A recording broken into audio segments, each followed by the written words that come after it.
and by you, the people. Live nationwide and streaming live at lesliemarshallshow.com.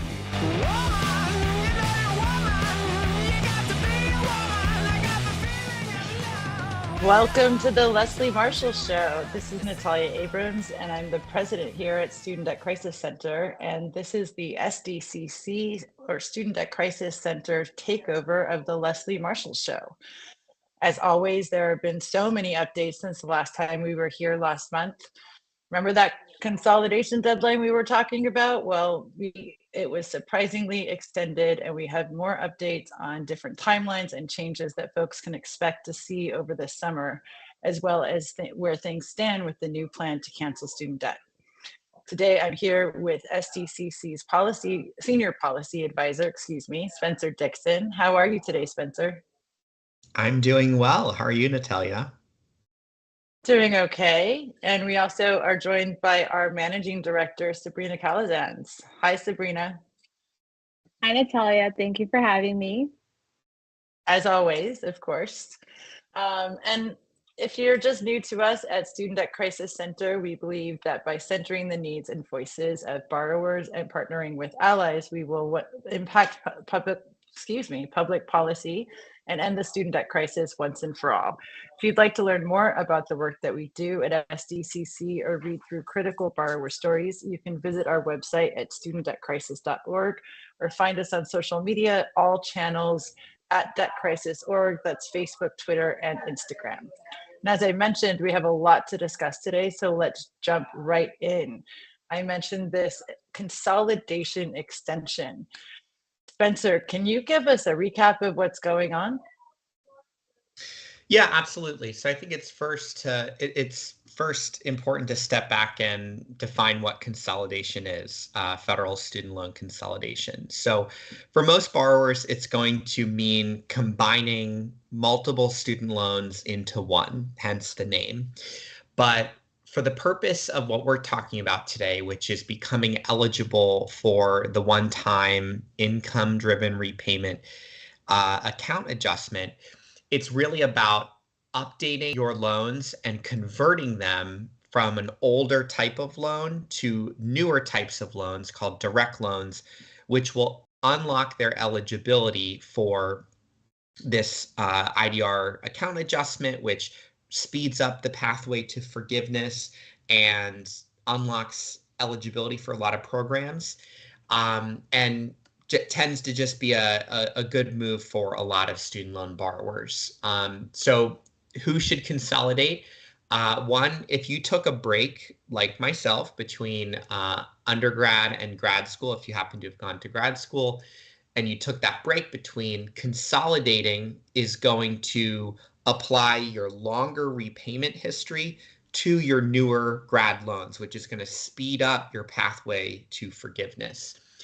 Also, if you have older, what are called commercially held FFEL loans, which are basically, they're federal student loans, but they're owned by banks. And these are loans for borrowers who took out loans going back to pre-2009. You also can tell if you have a commercially held FFEL loan if you did have to make payments during the federal student loan payment pause.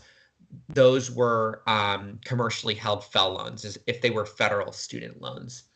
And then finally, if you have non-direct loans and you want to unlock your eligibility for programs like the SAVE plan, the newest, most affordable student loan repayment program for most borrowers, there's benefit in consolidating there. So lots to consider, but most importantly, the extension of this deadline, as folks may remember, it was originally April 30th. Now it's June 30th. I know we said before that, this is the last one.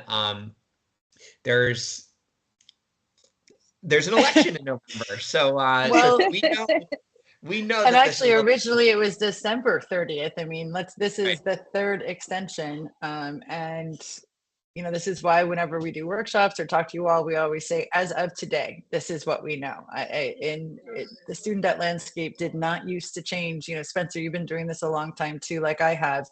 it used to be pretty dormant in terms of changes, and now we're having changes monthly. But this is good news for folks that are just finding out about it, that may have missed the deadline. We know of a lot of borrowers that thought that they had completed their consolidation forms, but then they checked and it hadn't been completed. So if you made any mistakes trying to consolidate before the April 30th deadline, you still have plenty of time. But don't waste. I would consolidate sooner than later, because we knew people that did it the last day, then checked the next day and realized they didn't dot all the I's or cross all the T's. So Sabrina, what else is going on? Because at the top of the hour, we talked about other timeline shifts. So can you talk a bit about the other shifts or other timeline extensions going on? Yeah, so Spencer mentioned one of the reasons why someone might want to consolidate is so that they become eligible for what is known as the IDR account adjustment, or the Public Service Loan Forgiveness account adjustment as well. So these are adjusting folks' payment counts by looking back at past periods of forbearance, deferments, and crediting those as credits for folks. And that is helping a lot of people, especially those who have been in repayment for more than 20 to 25 years, cross the threshold or the finish line and get their debt canceled. With this extended consolidation deadline going to June 30th, they have also extended the deadline for when this adjustment would be completed by. They had originally said it would be fully implemented and the review of folks' accounts would be completed by July. It is now going to be fully implemented by September. It looks like there's a lot going on at the Department of Education, and so we are seeing this shift, which is frustrating for folks who had expected this to be completed by July, but we know that there's a lot going on, and so there is this couple of months being added on. We are aware of that. We are following along closely, making sure to inform borrowers as much as we can. As we find things out, we communicate via our mailing list, through social media, and as much as we can, as I said. And so that is all that we know for now. So we'll see if there's another extension, but we have to right now operate off of the June 30th and September deadlines.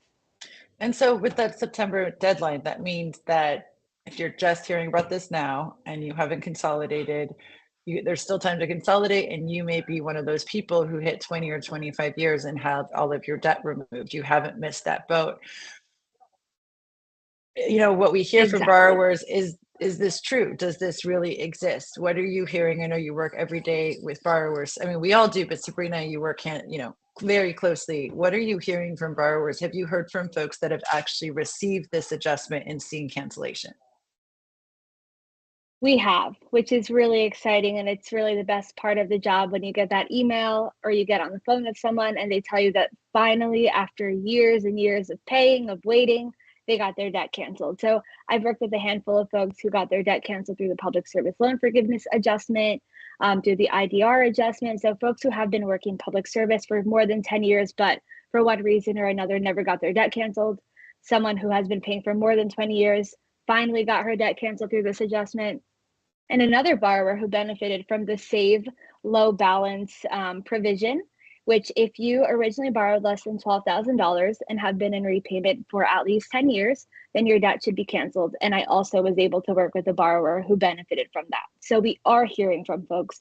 It is happening to people. And so folks should be hopeful that this is a possibility. Your debt can be canceled. If you fit into these scenarios, I would say make sure that your loans are consolidated, make sure that you're enrolled in an income-driven repayment plan, so that you can also benefit from this as well.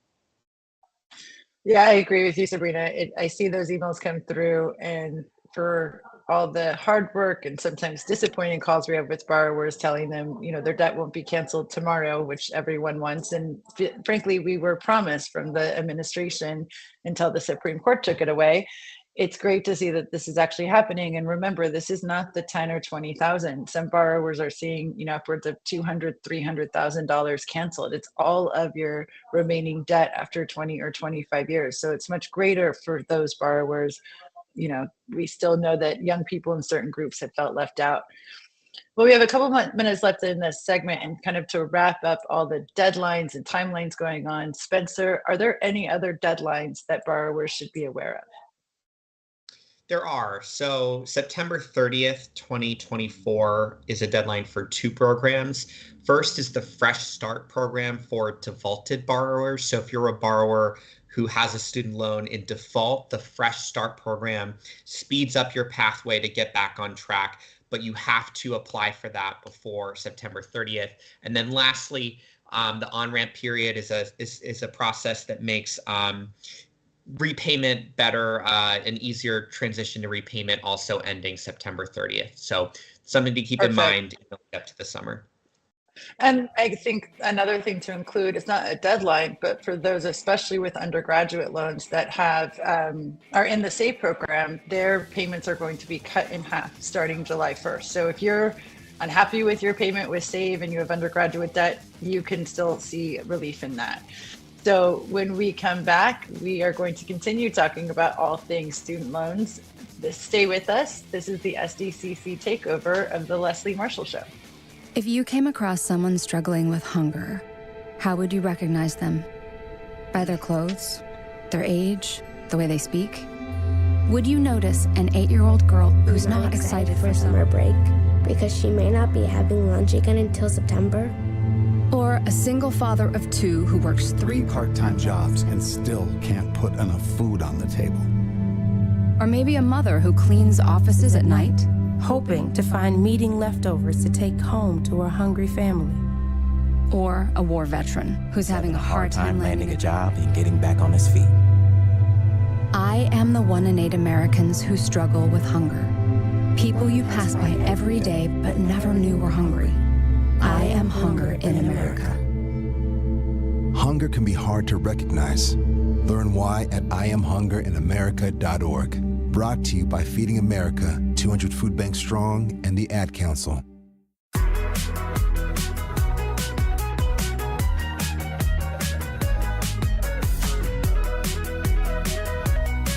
Welcome back to the Leslie Marshall Show. This is Sabrina Calazans, and I'm joined by SDCC's Natalia, Abrams, and Spencer Dixon. And today we're taking over for Leslie Marshall and discussing the recent developments in the student debt space. So before the break, we were talking about some of the timelines that folks should be aware of. And the most important takeaway of today is that June 30th is the consolidation deadline. If you want to consolidate your loans, you can do so at studentaid.gov. So one of the things we briefly touched on in the first segment was about the president's plan to cancel student debt. We know that in the past, President Biden proposed canceling $10,000 to $20,000 per borrower, and the Supreme Court struck it down, unfortunately. That was a reality that was very tough for millions of borrowers across the country, and is something that we really pushed. However, the president has since proposed a Plan B. And so with that, Spencer, can you tell us a little bit about what Plan B entails? Yeah, absolutely. So before doing that, I just want to recognize, the Biden administration has also canceled over $100 billion in student debt. That is the streamlining of programs that we've known for a long time has not worked. So there are a lot of things that are true at the same time, right? The Supreme Court did strike down Plan A for broad-based student debt cancellation. But while the administration was working on Plan B, they're still canceling a ton of debt through IDR, through PSLF. And so now looking ahead to Plan B, it's a proposal that is under review. The public had an opportunity to provide public comment, which we'll talk about in a second. But on the substance, the latest proposal, which should be going into effect in the fall, would cancel runaway interest for millions of borrowers. So if you make less than $120,000 a year as a single person or $240K as a married couple, you will have all of your interest that is accrued since you originally took out your loan canceled. So if you remember back to Plan A, it was $10,000 or $20,000. It was much more simple. This is a much more targeted program, but for many borrowers with huge interest amounts, it could actually end up being more debt canceled than you had under Plan A. The rest of it is a lot of just automation of existing programs. So automatically canceling debt for borrowers who are eligible for forgiveness under the SAVE plan, under PSLF, under the closed school discharge, basically being able to use information that the government has about borrowers through tax filings and that sort of thing, and automating that process. It also would cancel student debt for borrowers who enter repayment over 20 years ago, which again is already existing law, but it's automating that so that borrowers don't have to go out of their way to apply. Same thing for borrowers who were enrolled in low financial value programs. So there are existing protections, whether it's borrower defense or gainful employment. These might be programs that some borrowers might be familiar with, but this component of Plan B automates that and sweeps up more borrowers who could be eligible. And then finally, one component that we're still looking out for details on is this idea of hardship. So we know that under the income-driven repayment programs that the government does provide lower payments for lower income borrowers and borrowers with larger families, but it's just those two factors, income and family size. Hardship is meant to look at other things like medical bills or long periods of unemployment. We're still waiting on a definition of what that actually will look like. And so there's going to be another process for the administration to roll that out and do public comment. And we look forward to a really robust rule that provides a lot of help to many borrowers who've not been currently helped. Well, that was a really helpful recap. And as you stated, we're going to be looking into hardship at a later date. That has not been addressed as of right now, but Friday was actually the last day to submit public comment for the first 4 rules that you mentioned. Natalia, I know that SDCC had some involvement here. What did SDCC and other organizations do during this commenting period? Yeah, thank you, Sabrina. So, I know this can seem wonky to folks, negotiated rulemaking, all these public comment periods, but public comment, is a way for borrowers to express, and the entire community, entire country, on how they feel about these programs. And so at Student Debt Crisis Center, we put together a petition. We shared this with a coalition of many other orgs, including Student Borrower Protection Center, Young Invincibles, and others. And in that petition, we also did a request for stories for folks to share how they felt about these rules. We got 228 local, state, and national organization signers. This was on a separate sign-on letter of saying how we support the current rules. And then we had over 22,300 borrowers that reaffirmed their support for student debt cancellation, including 5,000 borrowers who shared unique student debt stories, which that's just huge. Over the years, we've been able to accumulate tens of thousands of stories, but to get 5,000 stories from one petition ask is really important. And just to share with you a bit on what people are saying in terms of how this could change their life. For example, we have a borrower that says interest has doubled. The interest has doubled the amounts of my original loans to over $90,000. Even though I've been paying over $600 a month in payments, what I owe has only increased. I am currently unemployed, and the burden of student loan debt is severely impacting my choices of employment. It's heavy, right? This is what borrowers are going through every day. Another borrower says taking out this graduate loan was more than 30 years ago. Right away, I think this person can benefit from that IDR adjustment. But that taking out loans for 30 years has turned into a nightmare. The only way I could make headway in my field, it's the only way I could make headway in my field, but I quickly realized within the first 5 years of leaving school that the debt was adding up due to interest. We hear this all the time at 9%.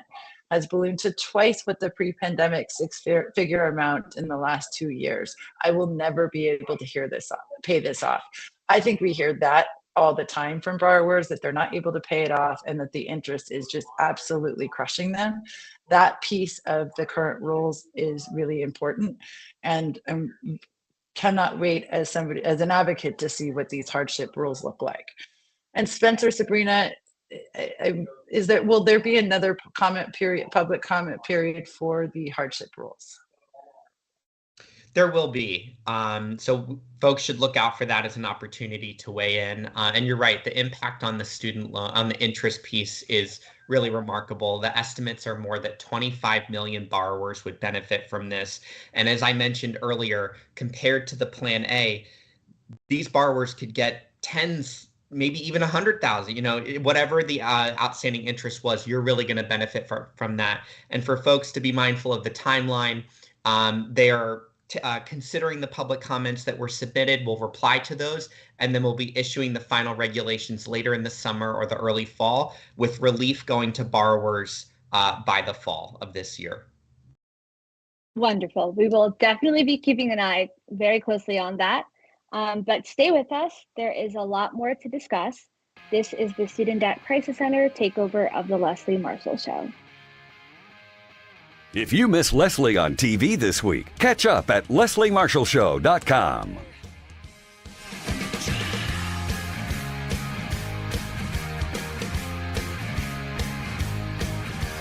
Leslie Marshall, the simple truth in a complicated world.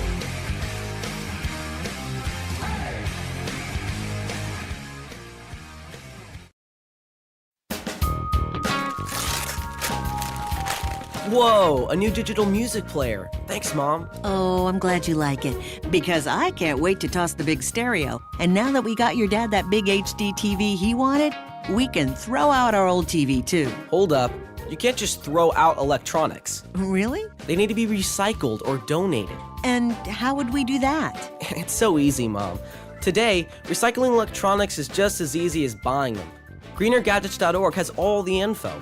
We just enter our zip code to find a certified recycling center nearby. There are thousands of them, and new ones are being added all the time. Some of our local stores are even certified recycling locations. I like that. Did you know that some of the stuff in our old electronics could be used to make new products and conserve natural resources? Well, okay then. Let's gather them up. What was that website again? Greenergadgets.org. We just enter our zip code and go.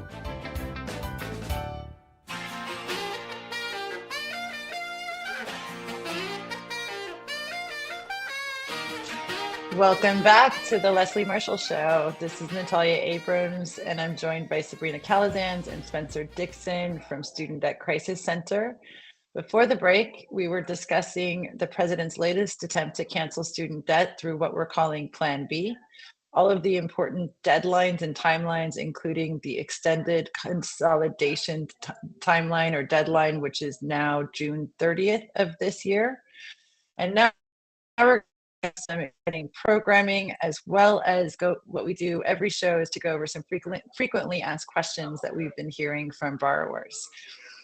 So Sabrina, last time we talked about some of the in-person student debt clinics that Student Debt Crisis Center was hosting in Arizona as a founding partner of the Save on Student Debt campaign with Civic Nation and the Department of Education. Now SDCC is heading to Maryland and South Carolina. Can you talk more about the upcoming events, please? Yes, so we have some more workshops happening in person. The first one being in Orangeburg, South Carolina. This will take place next week on Thursday, May 30th at Trinity United Methodist Church. As you said, Natalia, this is in collaboration with Civic Nation and the Department of Education, but also this specific one is also collaborating with the Office of Congressman Clyburn. So we're really excited about that and bringing a student debt clinic to South Carolina. I think it's important for us to expand and go to different parts of the country and make sure that we reach as many borrowers as possible. And we are also going to be in Baltimore on Tuesday, June 4th at the Enoch Pratt Central Library. And this is in collaboration, again, with Civic Nation and the Department of Education. These are really great opportunities for folks to get one-on-one help and to learn more about the SAFE plan, pathways to forgiveness, and more. If you want to learn more, you can go to our social media accounts at debtcrisis.org on Instagram, Facebook, and Twitter, and we have those posts up if folks want to sign up. But it's really great because if you sign up and you fill out the RSVP form, the folks from the Department of Education are able to pull up your account and essentially assess it and let you know what action you need to take. So if you should consolidate, if there's a more affordable payment plan for you, what that looks like, what your timeline looks like. So it's just a really great, valuable resource for folks. And Arizona is really great to be able to help individuals save money, get out of default, just learn a little bit more. And so I'm really looking forward to these workshops. And Spencer, I know you're going to be going to South Carolina next week. So how are you feeling ahead of that? I'm really excited. You know, we at SDCC, we have monthly virtual workshops that we provide to borrowers, but nothing matches, you know, the ability to provide help in person, especially to provide that one-on-one help. So I know you held it down in Arizona. I'm excited to get down to South Carolina next week. And then in early June in my home state of Maryland to help some Marylanders manage their student debt. And thank you, Spencer, for all the work you're doing on that Maryland clinic. And if you want to meet folks from our team, Spencer will be in South Carolina, and then Sabrina and Spencer and some other members of our team will be in Baltimore, Maryland. And you're so right, Sabrina. This is the fact that the Department of Education has partnered with us and can really pull up folks' accounts. You're not going to get help better than that. If you can't make these clinics, we are, check out the Save on Student Debt campaign. Sabrina, if you can provide the website, I'm forgetting it right now. But yes, I will say that there will be a variety of clinics going on all across the country from other partner orgs. So if you can't make South Carolina or Maryland, take a look at the Save Student Debt campaign and see if there's a clinic coming near you. And that website? Yep, you can go to saveonstudentdebt.org. Perfect, thank you. And there, many more clinics are being hosted by our partners at Young Invincible or RISE or NAACP. So hopefully you can find a clinic in your city and state and get that one-on-one help that is so valuable that we're talking about. And you mentioned, Spencer, we also have our monthly virtual student loan help clinic. We have one tonight at 7 p.m. Eastern or 4 p.m. Pacific, where we always discuss available student loan repayment plans, all the updates, including the ones we just talked to you all about today with the consolidation deadline being June 30th. Gonna keep reminding you all on that. And we get hundreds, if not thousands, no joke, of questions on our workshops. So I thought, Spencer, Sabrina, if you're game, we could go over a few of these questions now in case somebody listening, this would help one of our listeners. So let's do it. I just said it, but a quick reminder, what is the new consolidation deadline and why should folks consolidate and who benefits from doing so? I'll throw this to you, Sabrina. Yeah, so again, June 30th is the consolidation deadline. Make sure you mark that down, write it down, set a reminder, whatever you need to do. That is the day that you need to submit that consolidation deadline. It does not have to be completed by then, just submit it. And folks should consolidate if you have commercially held FFELP loans, if you took a break between undergrad and grad school, and if you would like to convert your loan at any point into a direct consolidation loan. That is who should consolidate. And I think most folks benefit from doing so, especially if you fit into one of those scenarios. So definitely encourage folks to look into that. Go to studentaid.gov if you'd like to consolidate. And you will not be harmed. This is the safest time to consolidate. You're going to keep your past credits if you've been in an IDR program, income-driven repayment program, or been on public service loan forgiveness or PSLF. This is something borrowers are very worried about. You're not going to lose your credits. Then another question we get is on the SAVE program. And I know we've been saying that we're part of the Save on Student Debt campaign. That's a campaign.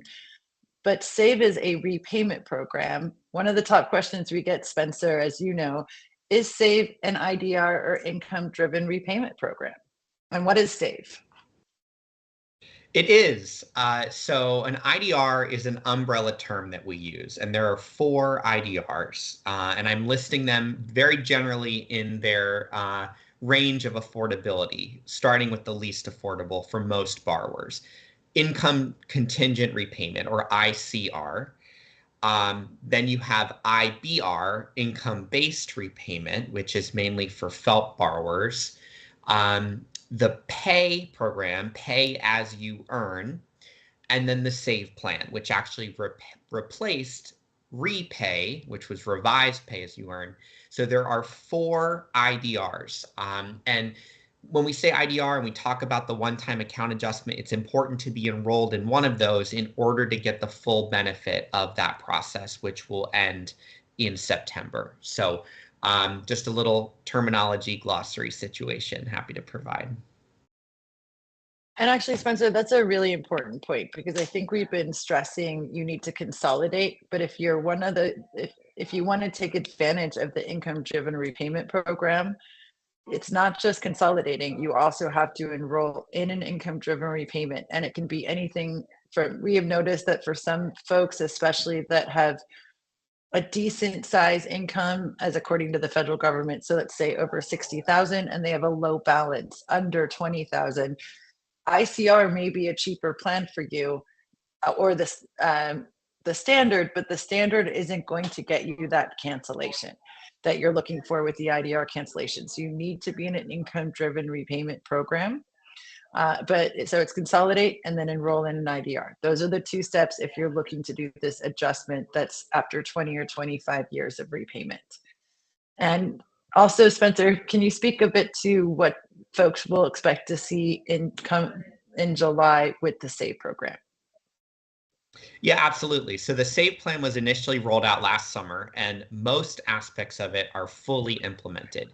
But the last and final aspect in going into effect in July is for undergraduate borrowers, their payment will be cut in half from 10% of what's called discretionary income to 5%.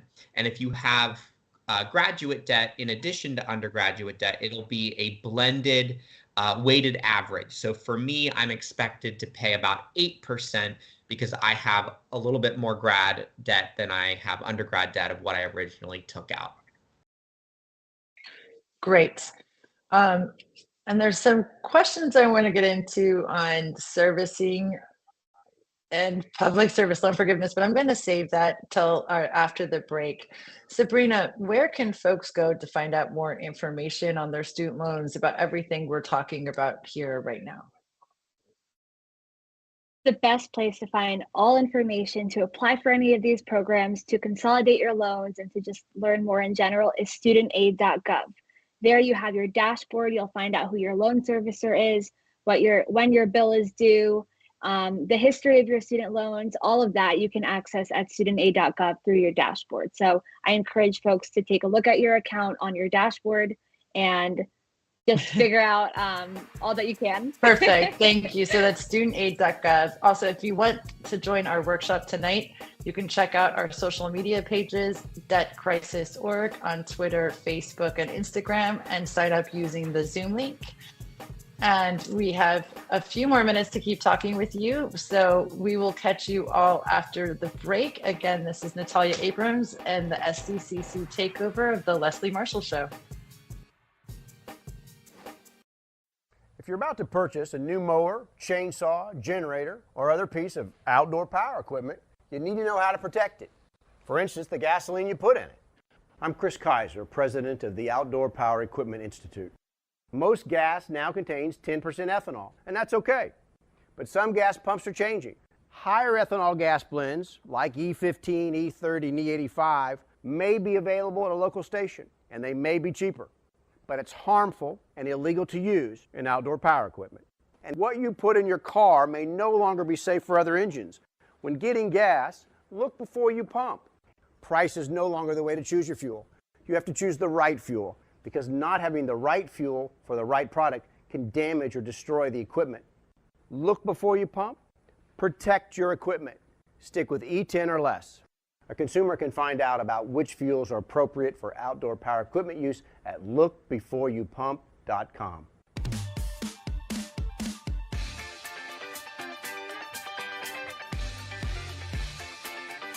Welcome back to the Leslie Marshall Show. This is Sabrina from the Student Debt Crisis Center, and I'm joined by SDCC's Natalia Abrams and Spencer Dixon. Now, before the break, we were talking about some of our upcoming programming at Student Debt Crisis Center, as well as the frequently asked questions that we received from borrowers. Before we get into the other existing programs that folks should be aware of, there were a few remaining questions. So with that, I want to ask you, Spencer. We talk a lot about loan servicing and servicer accountability. In the past, we've talked about MOHELA. but we've been seeing that there is now a public service loan forgiveness processing delay going on with MOHELA. Can you tell us a little bit about that and what folks can expect? Yeah, absolutely. So as you know, Sabrina, because I know you are one, we are both seeking public service loan forgiveness. So we know this intimately as borrowers.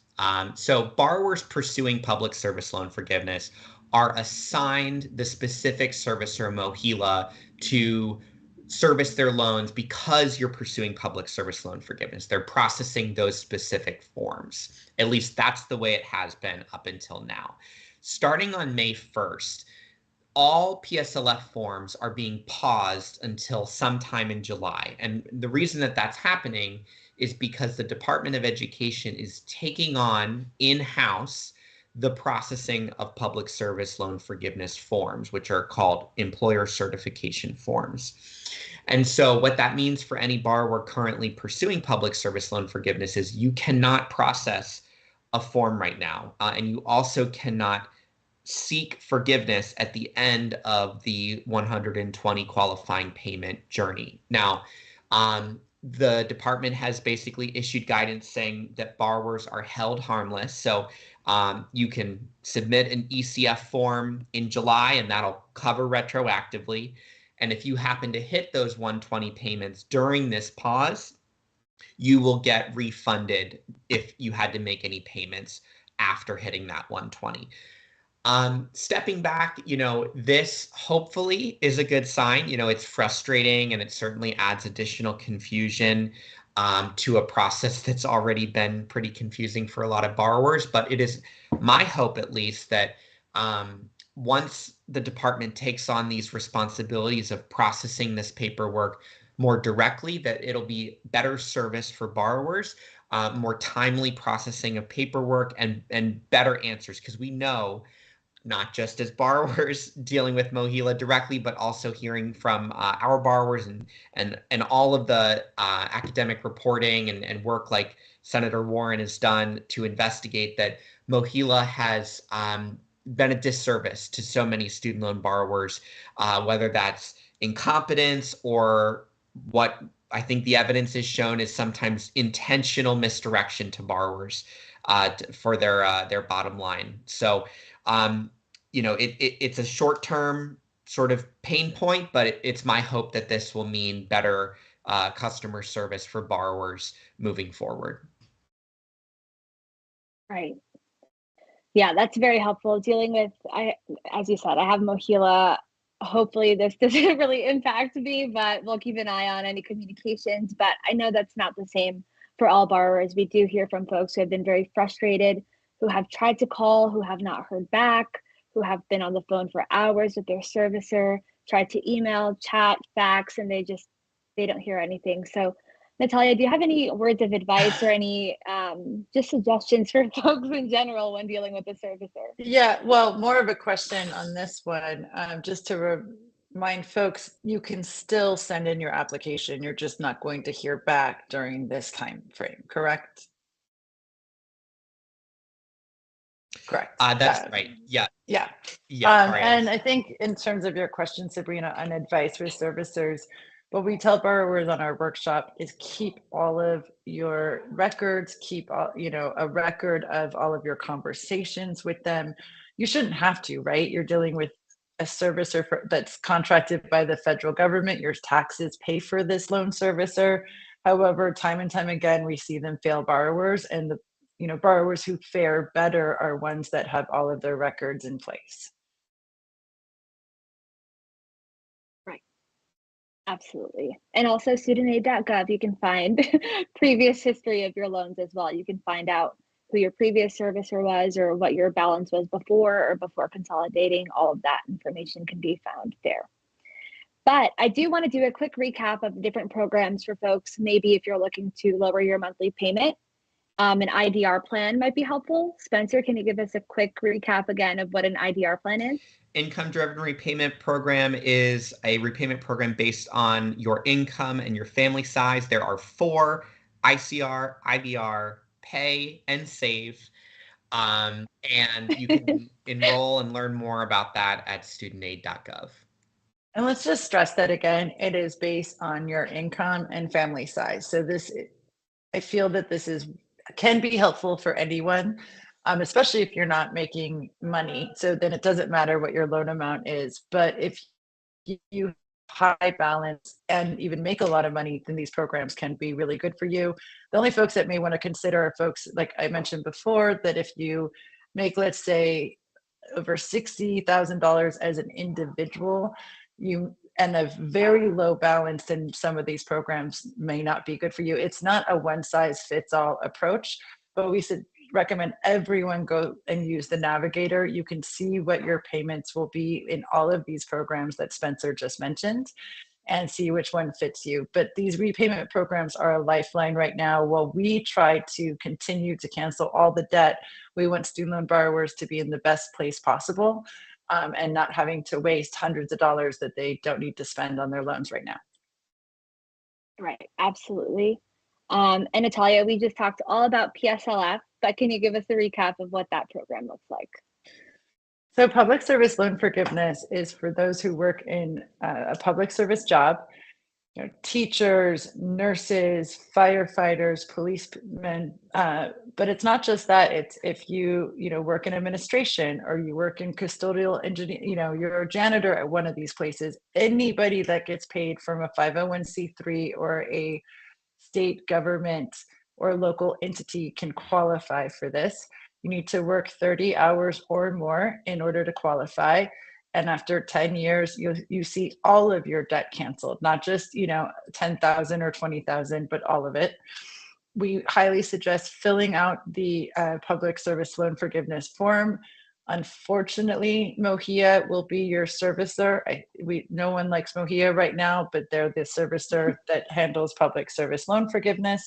And then that way, God forbid anything happens to the programs in the future, we have been told as of today that these would be that folks would be grandfathered in to the old rules. Nothing's happening to it. We just always want borrowers to be as protected as possible. Great. And then before we went into break, Spencer quickly explained what the on-ramp was, but Spencer, can you tell us a little bit more about the on-ramp? Yeah, absolutely. So the on-ramp is a 1-year period of flexibility for student loan borrowers entering repayment. So looking back to last year, we know that in September of 2023 was when interest started, and October is when payments were due.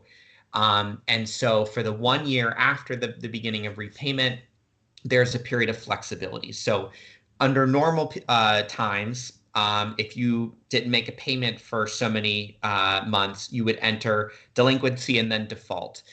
That's not happening during this 1-year process.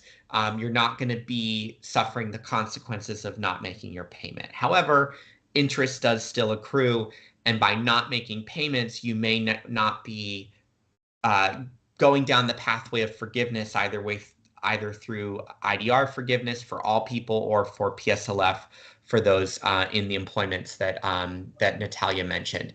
So it's just a period of flexibility. You don't have to apply. It's a set of policies that apply to everyone, but they end on September 30th of this year. Great, thank you so much. And if you fell into default, if your loans are in default prior to the pandemic, so before the payments were put on pause in March 2020, you can also take advantage of a program called Fresh Start. This is essentially a way to get your loans back into good standing. It is, you can do it over the phone, you can do it online, you can go to studentaid.gov and learn more about that. And I know we're running short on time, so Natalia, can you remind us one more time, when is the consolidation deadline? And if you've been listening to the show, you should be saying it out loud with me as well. So June 30th of 2024. As of now, we are told that this is the final extension to the consolidation deadline. If you are looking to receive the income-driven repayment one-time account adjustment, especially for folks who have been in repayment for 20 or 25 years, make sure to also get in an income-driven repayment program. As Spencer said, that's SAVE, that's ICR, that's Pay As You Earn. These are the programs you want to enroll in, or IBR counts too. So thank you, Sabrina. Yeah, well, thank you, Natalia and Spencer, for joining me. Thank you all for listening. If you want to learn more about our work, go to student.crisis.org or @crisis.org on social media. Thanks for tuning in to the SDCC Takeover. See you next month.